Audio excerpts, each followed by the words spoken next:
Bismillahirrahmanirrahim. Assalamualaikum warahmatullahi wabarakatuh. Alhamdulillahilladzi ja'alal mu'minina ikhwah. Wassalatu wassalamu ala sayyidina Muhammadin zaharat bil hidayah was sa'adah. Alladzina ruziku bi ni'matil imani wal ma'rifah. Wala haula wala quwata illa billah. Ashhadu an la ilaha illallah wahdahu la syarikalah wa ashhadu anna Muhammadan abduhu wa rasuluhu la nabiyya ba'dah. Allahumma salli wa sallim ala sayyidina Muhammadin wa ala alihi wa sahbihi wa man tabi'ahu wa mawala amma ba'du. Qala Allah Ta'ala fil Qur'anil Karim, A'udzu billahi minasyaitonir rajim. Bismillahirrahmanirrahim. Ya ayyuhalladzina amanu kutiba alaikumussyiyam kama kutiba alal ladzina min qablikum la'allakum tattaqun. Wa qala an-nabiy sallallahu alaihi wasallam, man fatara sha'iman kana lahu mislu ajrihi ghairu annahu la yanqusu min ajri shaim syai'an. Shadaqallahul azim. Bapak-bapak, ibu-ibu, jamaah Isya dan Tarawih Masjid Jakarta Islamic Center yang saya muliakan, alhamdulillah kita panjatkan puji dan syukur kehadirat Allah Subhanahu wa taala bahwa berkat taufik hidayah serta inayahnya pada malam yang dimuliakan oleh Allah Subhanahu wa taala ini, kita masih dapat melaksanakan sholat tarawih di malam ke-7 pada bulan Ramadan, dan alhamdulillah kita telah dapat melaksanakan puasa yang ke-6 hari di bulan Ramadan. Tentunya kita berharap mudah-mudahan segala amalia kita, segala ibadah kita diterima oleh Allah Subhanahu wa ta'ala. Amin ya rabbal alamin. Bapak-bapak dan ibu-ibu serta hadirin dan hadirat yang berbahagia, pada malam ini kita masih berada pada penggalan yang pertama daripada bulan Ramadan, sesuai dengan hadis Rasulullah sallallahu alaihi wasallam, syahrul Ramadan awaluhur rahmah wa awsatuhu maghfirah wa akhiruhu itun minan nar. Mudah-mudahan di penggalan yang pertama ini senantiasa kasih sayang Allah terus mengucur kepada kita sekalian, dan insya Allah rahmat Allah, kasih sayang Allah yang diberikan kepada kita melebihi daripada pengabdian kita kepada Allah Subhanahu wa ta'ala. Selain itu, bahwa banyak para alim ulama yang menyampaikan bahwa syahrul Ramadan ini selain disebut syahrul syiyam juga disebut syahrul qiyam. Artinya di mana di bulan Ramadan ini kita diwajibkan berpuasa, tetapi juga kita diwajibkan atau diperintahkan untuk melaksanakan qiyamul lail, yaitu sholat tarawih. Namun demikian bapak-bapak dan ibu-ibu, banyak orang memang yang menyangka bahwa bulan Ramadan ini kita hanya sekedar melaksanakan ibadah puasa dan melaksanakan sholat tarawih. Padahal ada 3 rahasia besar yang harus kita ketahui, yang harus kita laksanakan pada bulan Ramadan ini. Karena memang bulan Ramadan ini adalah bulan yang penuh berkah, bulan yang penuh rahmah, bulan yang penuh kasih sayang Allah kepada umatnya, khususnya adalah umat Nabi Muhammad sallallahu alaihi wasallam. Yang pertama, rahasia yang harus kita ketahui bahwa pada bulan Ramadan ini ada satu malam yang lebih baik daripada 1000 bulan, yang kita sebut yaitu malam Lailatul Qadar. Malam ini tidak pernah diberikan oleh Allah kepada umat-umat terdahulu, kecuali kepada umat Nabi Muhammad sallallahu alaihi wasallam. Ini salah satu bukti bahwa Allah Subhanahu wa taala begitu kasih sayangnya kepada umat Nabi Muhammad sallallahu alaihi wasallam. Memang kalau kita melihat sejarah, umat-umat terdahulu itu usianya cukup panjang. Kaum Nabi Nuh, kaum Nabi Lut dan sebagainya cukup panjang. Tetapi umat Nabi Muhammad sallallahu alaihi wasallam paling tidak 63 tahun, kadang-kadang 50 tahun. Jarang sekali umat kita, umat Nabi Muhammad ini usianya melebihi daripada umat-umat terdahulu. Nah, oleh karena itu barangkali dengan usia yang pendek ini, kesempatan beribadah kalau itu dimanfaatkan dengan sebaik-baiknya itu juga tidak terlalu maksimal. Oleh karena itu Allah Subhanahu wa taala di bulan Ramadan ini memberikan satu keistimewaan, yaitu malam yang lebih baik daripada 1000 bulan, yang kalau kita kalkulasikan itu menjadi 84 tahun. Dan malam ini hanya ada pada bulan Ramadan, tidak ada pada malam-malam yang lain. Oleh karena itu kita sebagai umat Nabi Muhammad harus memperoleh ini. Berupaya bagaimana kita pada bulan Ramadan di tahun 1434 Hijriah ini, ya, untuk meraih satu keistimewaan, meraih satu kasih sayang Allah yang disebut adalah malam yang lebih baik daripada 1000 bulan, atau dengan kata lain malam Lailatul Qadar. Nah, tentunya kita bertanya, kapan sih Pak hadirnya malam Lailatul Qadar itu? Memang menurut sejarah, yaitu pada tanggal 17 berbarengan dengan turunnya Al-Quran, diturunkannya pedoman umat Nabi Muhammad SAW yang disebut adalah Al-Quranul Karim.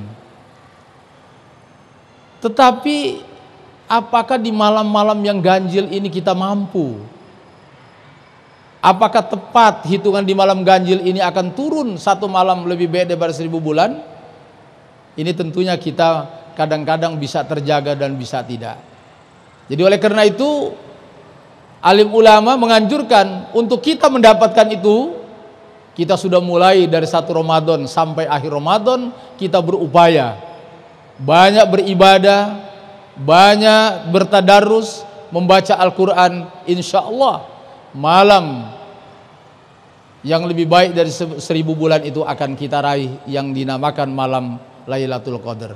Inna anzalnahu fi Lailatul Qadar, dan seterusnya. Ini yang pertama, satu keistimewaan rahmat Allah yang diberikan oleh Allah Subhanahu wa taala. Kemudian yang kedua, bahwa di bulan Ramadan ini kita dianjurkan banyak mengeluarkan sedekah. Kata Rasulullah, Abdulus sedekah sedekatu fi Ramadan. Yang paling utama bersedekah itu adalah sedekah di bulan Ramadan. Ini sangat dianjurkan. Kelipatan ganda pahalanya yang begitu banyak. Bahkan di dalam hadis Rasulullah dikatakan, as-shadaqatu idza kharajat min yaddi sahibiha takallamat khamsa kalimatin. Jadi sesuatu sedekah yang kita berikan begitu lepas daripada tangan kita, maka sedekah itu berbicara 5 pembicaraan. Cuma kita tidak dengar, Pak. Yang pertama apa? Al-ula, kata Rasulullah, kuntu saghiratan Fakassartani, fakabbartani. Semula saya itu kecil, kata sodako itu. Begitu disampaikan kepada orang yang berhak, fakabbartani, aku menjadi besar. Artinya apa?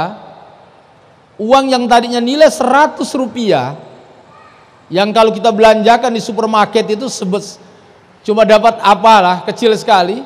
Tetapi begitu kita sodakokan, maka itu akan berlipat ganda. Dia akan menjadi besar. Ini luar biasa. Kemudian yang kedua dikatakan apa? Kuntu harisi fal'ana sirtu harisataka. Semula aku ini dijaga oleh engkau, tetapi begitu engkau sodakokan, aku akan menjaga kamu. Coba kadang-kadang Pak, kita punya mobil 1-2 bingung, takut kecurian, kita gadangin, capek sekali. Uang yang banyak di rumah juga kita hati-hati jangan sampai kerampokan.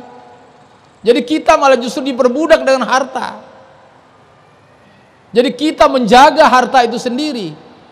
Tetapi ketika harta itu kita sodakokan, kata harta apa?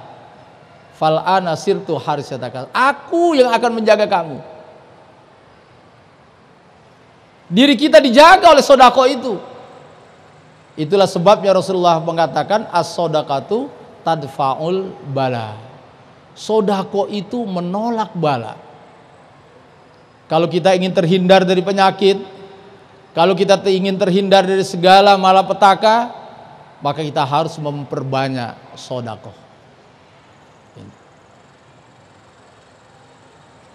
Kemudian yang ketiga kata Rasulullah, kuntu aduwaka fa ahbabtani. Semula aku itu menjadi musuh engkau, tetapi begitu engkau sodakokan, engkau mencintai aku. Luar biasa Pak. Artinya apa? Harta yang kita miliki itu bisa membawa nikmat, bisa juga membawa malapetaka. Kadang-kadang harta ini bisa menjadi ribut antara saudara dengan saudara, antara tetangga dengan tetangga. Tetapi begitu harta itu kita sodakokan, maka harta itu akan mencintai kita. Akan kita dapati nanti ketika kita menghadap kehadirat Allah Subhanahu wa ta'ala. Kemudian yang keempat kata Rasulullah, kuntu afnahu wa abqaitani. Semula aku itu rusak, akan habis, akan musnah. Tetapi begitu engkau sodakokan, fa abqaitani, aku menjadi kekal. Contoh kalau kita punya duit 1.000 rupiah, punya uang 1.000 rupiah, begitu kotak tadi berjalan, kita keluarkan 500 rupiah atau kita keluarkan 100 rupiah, berarti tinggal 900 rupiah pada diri kita. Kira-kira mana yang paling kekal? Apa yang 100 atau yang 900?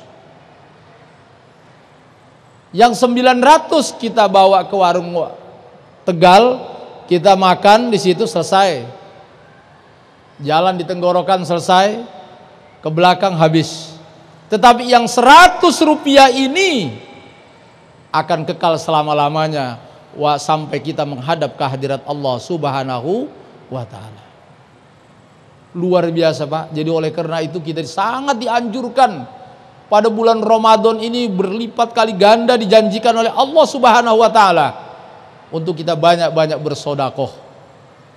Banyak kita mengeluarkan zakat, wabil khusus adalah zakat fitrah. Jangan lupa zakat fitrah hanya diwajibkan pada bulan Ramadan.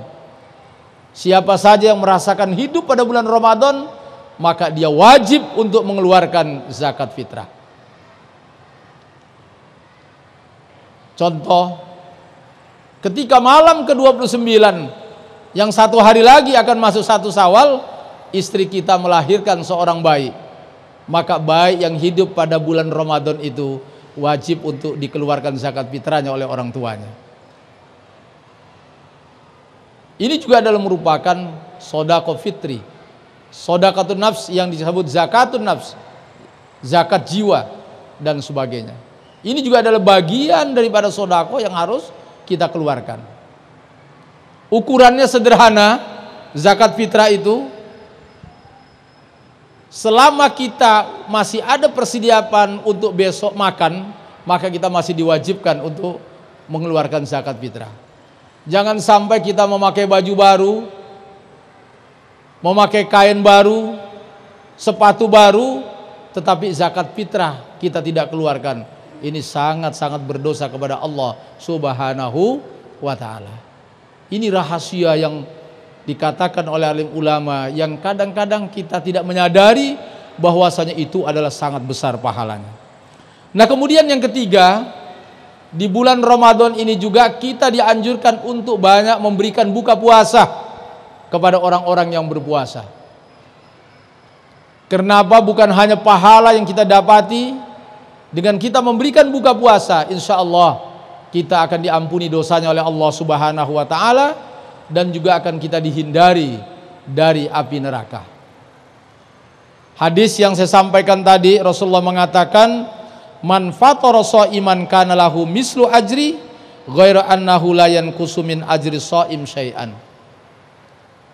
100 orang kita berikan buka puasa, maka kita akan dapat pahala daripada 100 orang itu. Tetapi pahala 100 orang itu juga tidak hilang, diberikan oleh Allah Subhanahu wa ta'ala.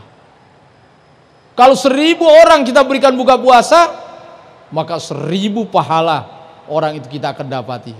Jadi oleh karena itu, kalau kita punya kemampuan, mari kita ulurkan tangan kita untuk banyak-banyak kita menolong orang-orang yang memang di dalam perjalanan, atau orang-orang yang berada di lingkungan kita yang memang melakukan buka puasa. Rasanya nikmat kalau kita juga memberikan bersama-sama untuk makanan buka puasa. Nah, 3 hal ini kalau kita simpulkan, ada dimensi spiritual, artinya dimensi individual, dan ada dimensi sosial. Ada untuk kepentingan memperkuat keimanan kita kepada Allah Subhanahu wa ta'ala, tetapi juga kita tidak lupa untuk memberikan sesuatu, memikirkan saudara-saudara kita yang tidak mampu, dengan banyak bersodako, dengan banyak kita memberikan buka bersama kepada sesama kita. Yang pada akhirnya kalau ini kita lakukan, maka tujuan berpuasa akan tercapai. Karena tujuan berpuasa tidak ada lain adalah menjadikan kita orang yang bertakwa. Orang yang bertakwa itu adalah orang yang merasa dekat dirinya kepada Allah Subhanahu wa ta'ala dengan pancaran amalia untuk melakukan segala perintah Allah dan meninggalkan segala larangan Allah, yang akhirnya akan terwujud ketakwaan yang dilandasi iman yang sempurna, iman yang fungsional, iman yang bukan hanya diucapkan tetapi diimplementasikan dengan amal perbuatan.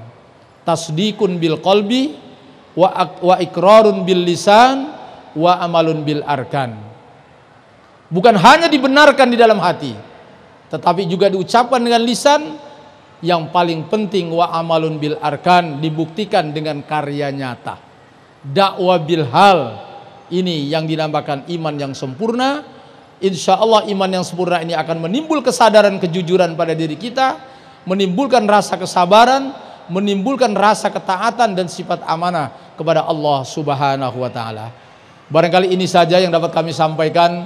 Mudah-mudahan 6 hari kita melaksanakan ibadah puasa ini, puasa kita akan diterima oleh Allah Subhanahu wa ta'ala, mendapat pahala yang besar, dan pada akhirnya kita akan terwujud menjadi orang-orang yang takwa kepada Allah Subhanahu wa ta'ala.